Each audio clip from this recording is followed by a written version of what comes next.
ఏ ఇంటిలోకి నువ్వు వెళ్ళినా సమానమైన మనసు. నీ ఇల్లును ఎంత ప్రేమిస్తావో సంఘములో కలిగి ఉన్న ప్రతి ఇంటిని అంతే ప్రేమించాలి. అది మెత్తని హృదయం. మెత్తని హృదయం ఇదే.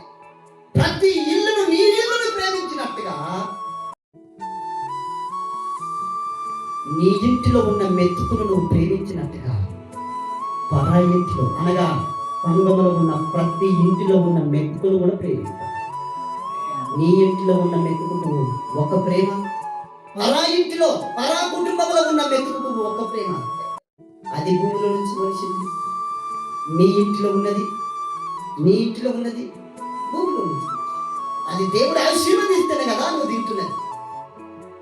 అంటే దీని అర్థము నీ మనస్సు నీ హృదయం ఎక్కడో కాఠిన్యతలో ఉన్నది. జాగ్రత్త, హెచ్చరిక. నీ హృదయం ఇంకా మెత్తగా మెత్తగా మెత్తగా మెత్తగా మార్చబడాలి. అయ్యా, నా హృదయాన్ని మెత్తగా మార్చేది వాక్యమే. ఒకరిని మెత్తగా మార్చేది హృదయమా, దీన మనసులుగా మార్చేది వాక్యమే.